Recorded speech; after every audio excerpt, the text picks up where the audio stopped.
Barka da zuwa. Bayan abin da ya faru tsakanin Hassana da ɗan aikin gidansu, wato almajirin gidansu, da daddare ta kwanta, abin sai dawo mata yake yana ta sa ta farin ciki. Ta ba komai ke burge ta ba sai yadda ta riƙe masa bura, yadda ta riƙe buran a tsaye tana jijjiga ta.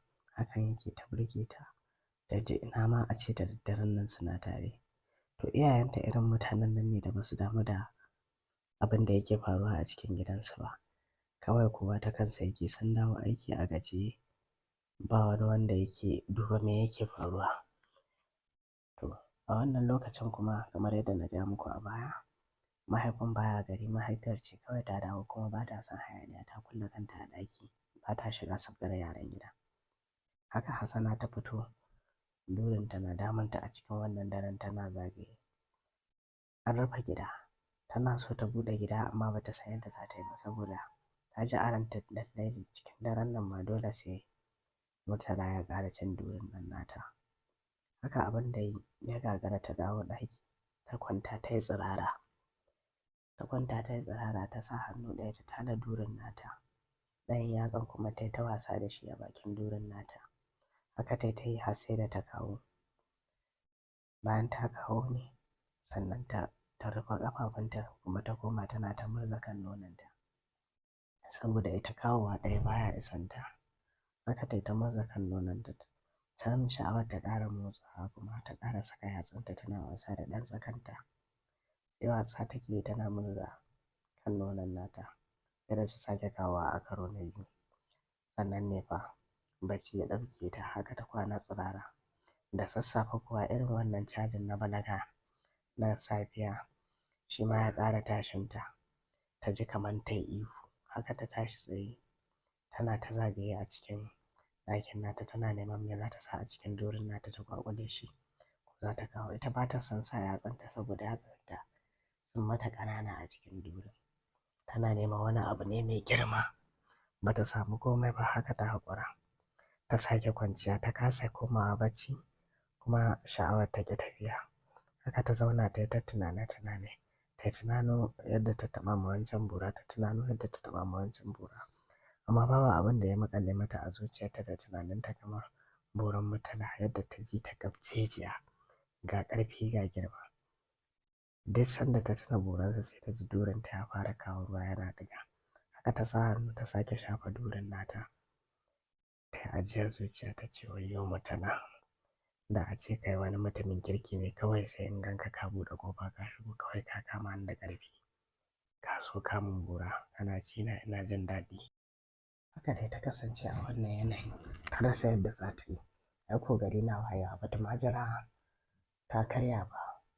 Ta sa doguwar riga dai kamar ko da yaushe ba wando ba rigar nono. Ta ɗauki hijabinta ta fita tana zagaya unguwa ko wani zai tare ta.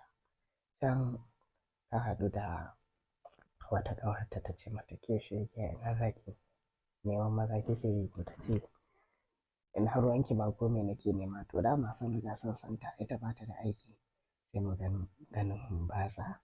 Da idan ta ga namiji sai ta ce wancan burarsa za ta kai kaza, wancan burarsa za ta kai kaza. Duk ƙawayenta sun santa a yadda take.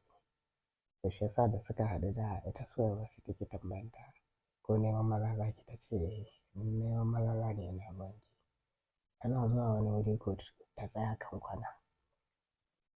Sai irin iskan nan da ake yi na safe sai ya hura ta, aiko sai hijabin nata ya manne da rigar nata da jikin suka manne a jikin nata yadda kan nononta ya turo.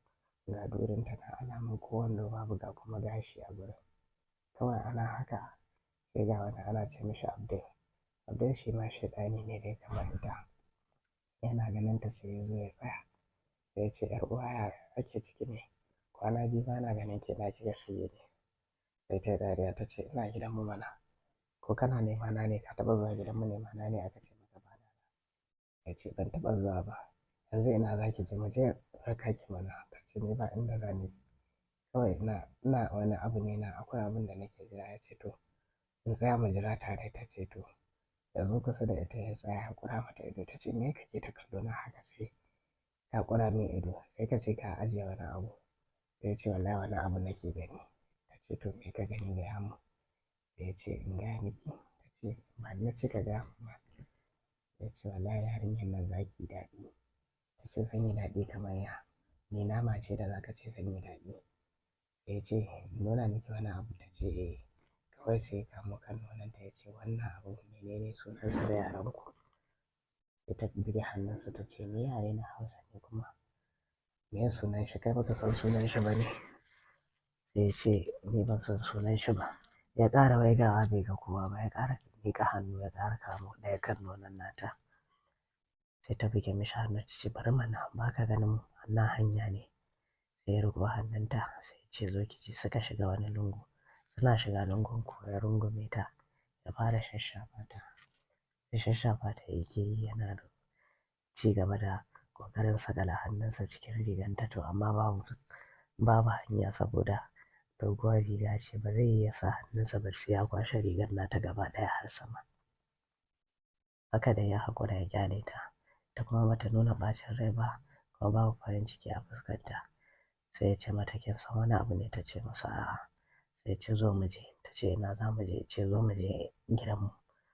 Ta ce a'a. Ya ce ki zo mu je mana, ya jawo hannunta. Sai ta biyo shi. Sai ta ce to ka je in biyo ka. Ya ce to shikenan amma karki nesa da ni. Ta ce to ba matsala. Haka ya ci gaba da tafiya a hankali, ita kuma tana bin sa a baya. Sa'an da suka yi kuma har suka kai ƙofar gidan nasa Abdul ɗin, ba su haɗu da kowa ba.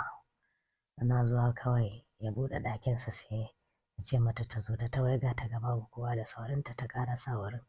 Kawai ya tura ta ɗaki ya shiga. Ya sa sakata ya rufe ƙofa. Tun anan wurin ya cire mata hijabi ya ci gaba da shashafa ta, sai shashafa ta yake yi. Ita kuma tana son ta kama masa bura amma kasancewar shi ba yaro bane kamar ta, tana ɗan jin nauyinsa. A haka suka kasance a wannan lokacin, shi kuma yana ƙoƙarin ya cire mata riga amma burinsa dai na farko shine ya ga ya motsa mata sha'awa, ya ga ta shiga yanayin da ko me ya buƙata daga gare ta ba za ta hana shi ba. Amma da haka shi na gaba. Kar ku manta ku danna mana subscribe. Mun gode.